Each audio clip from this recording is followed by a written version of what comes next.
Welcome to Emotions and Eating with Nicola Beer. Nicola controlled her feelings using food for 25 years, so she knows how draining it is to be constantly thinking about or acting out with food. Thankfully, having made an amazing breakthrough in her recovery, her mission became about helping others escape the unsatisfying cycle of frustration and self-medication with food. Nicola is determined to help you find your inner strength so you can be healthy, gain confidence, feel great, and be at peace with yourself and food. Hi and welcome, this is Nicola Beer and I'm so happy you're here for step 2 in how to stop eating at night and binge eating.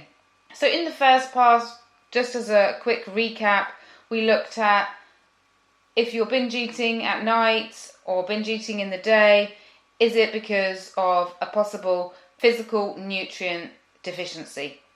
And we talked about how to make sure that you're having balanced meals, making sure that you're having enough healthy fat, healthy carbs and protein in each meal, which doesn't lead to overloading at night. And also exploring if there's any kind of physical addiction to sugar or oil or any other kind of addiction. So this in step 2, we're now going to be looking at how to change. The step 2 in changing, it's really getting really clear on where you want your life to go. Looking at what you want instead. So it's important to be clear on what you can't stand about your eating, what the negative effects are, and what you really do want in order to become free. So what don't you want to eat any more of? What bothers you over and over again about your eating? If you could have your heart's desire, what would it be when it comes to the way that you eat? What would it be when it comes to the way your body looks? How would you carry yourself? And what about your evenings? How would you spend your evenings differently? When would you ideally stop eating at night? Would there be a time different? And how much would you eat during the day? And what would your portion sizes look like? For me now, if I was answering it where I am today, I'd say I'd like to continue to have my evening meal around 7:30 p.m. and not eat after that. I'd continue to enjoy my herbal teas and sparkling water instead of diet sodas and wine like I used to be. I'd like to spend my evenings each week in different rewarding ways. 3 nights a week working with people to create lasting change, because I work 3 nights in my business till 11 p.m. So I'd want to continue doing that. I love my work and I love helping people see massive transformations, not only in the way that they look, but in the way they feel, in their relationships. I love it. And then I'd want to do dancing, which is my favourite thing to do, 2 evenings a week. And I am now doing dance classes as well, leading dance classes, which is amazing. And a great stress reliever for a lot of my clients that have anxiety and stress and marriage issues. Getting together and dancing and just releasing and just not talking about it, getting our head to switch off and stop overanalyzing is great. And I'm going to be starting them online. So if you're listening in and want to find out more about that, then do email me. And I'm sure if you continue subscribing to the show and listening to the show, I'm going to be talking about what it's going to look like when we're doing some online dance classes to really release emotional eating. The next thing is I would like to do with the other 2 evenings a week is definitely to engage with people that I love and care about. So that would be how I would spend my ideal evenings a week. And that's how I do spend my evenings a week. But what would it look like for you if perhaps your evenings are eating alone, overeating, maybe even overeating with your partner? What would it look like if you changed that? What would you like to do instead? What would letting go of the food habit bring to your life?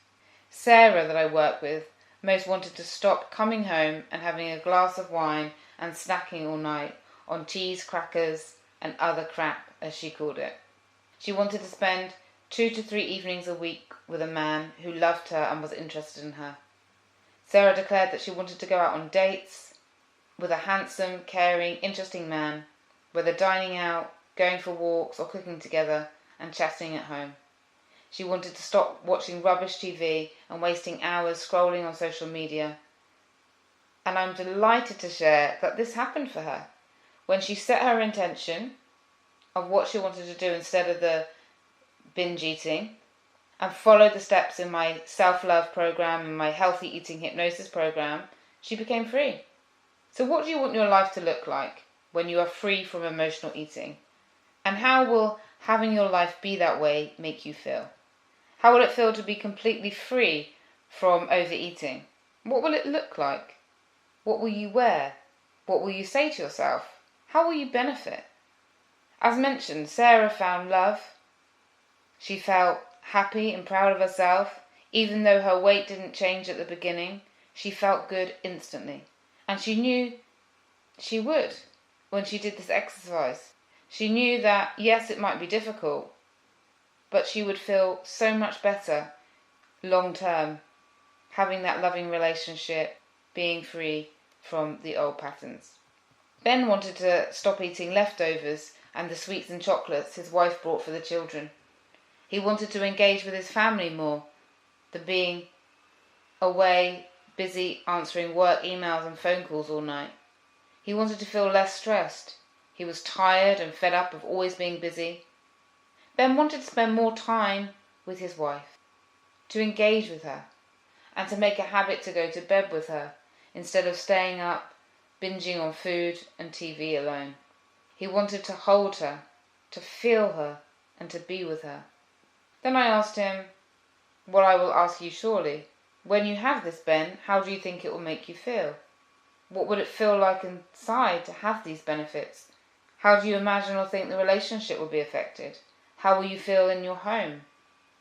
What benefits will it add to your life to have your eating habits under control and your evenings play out the way that you want them to? Like most people that I work with, he answered, I'd feel great. There'd be more peace in the home. We'd be laughing, smiling, just like it was at the beginning of our relationship.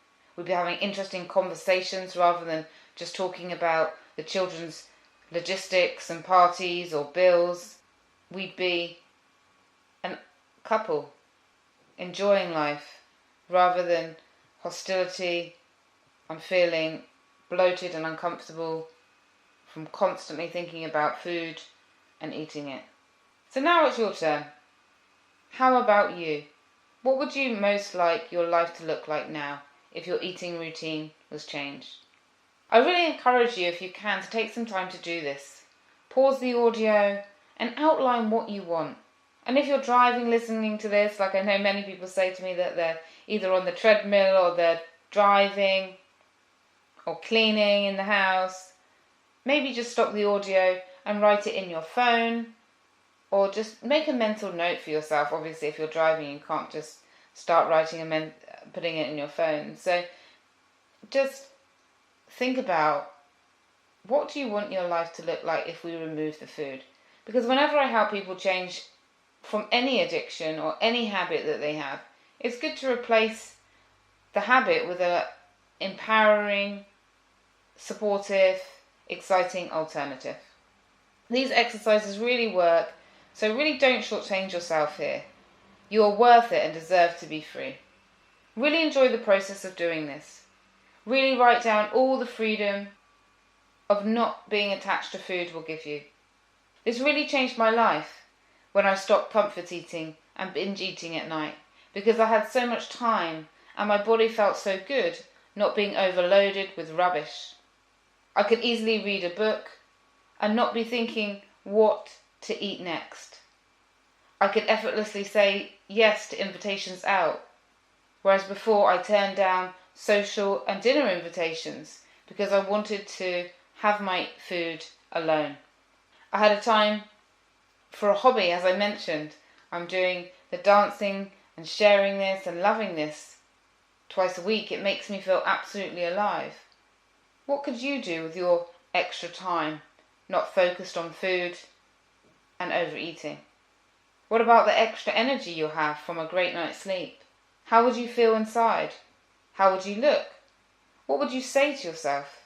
Imagine or think whatever is easiest, what it would be like to be a normal eater, if there are any normal eaters.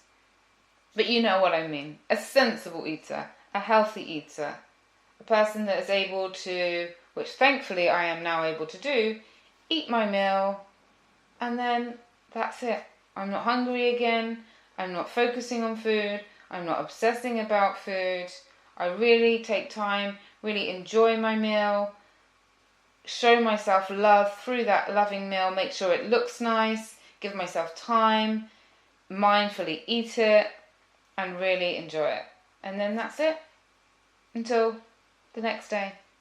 So think of all the benefits that changing this habit can bring to you, and enjoy really getting into that feeling. If you really want to change this, then really do this step.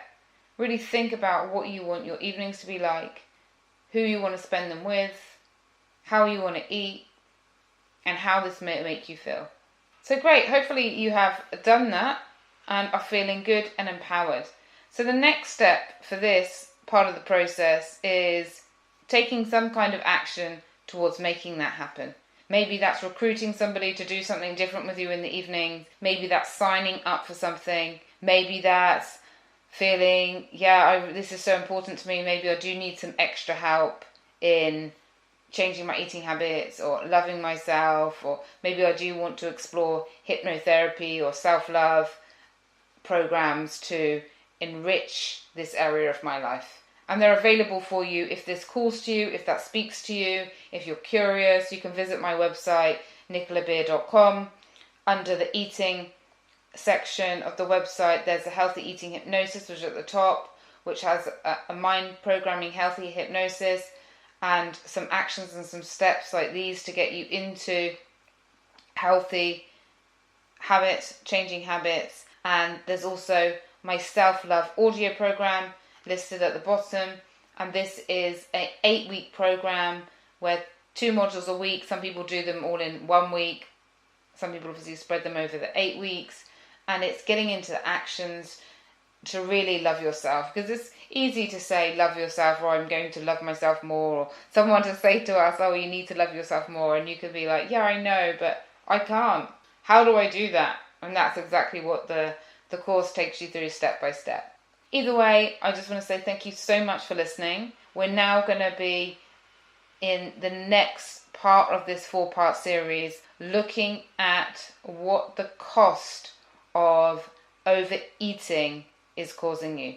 And it's going to be quite a darker one, I would say. It's going to be more looking at the pain of this. And sometimes this can really help motivate people. If you don't want to hear how it can affect you physically, emotionally, mentally and spiritually, then you may want to skip step 3 that is coming up. And I can't wait for you to join me in part 4. And in part 4 we're really going to be going into the healing of the emotions and what you can do and how to get through those and take action. So from my heart to yours, thank you so much for listening. Can't wait for you to join me in the next step. Thank you for listening to Emotions and Eating with Nicola Beer. To book your free eating strategy session with Nicola, get the free eating support audio or donate. If you have enjoyed the show and want to help keep the show flowing, visit www.nicolabeer.com, where you can also find out more about her new system that has helped hundreds of men and women to change their relationship with food and their body, so they experience more peace and love in their life. We wish you an amazing love-filled day ahead.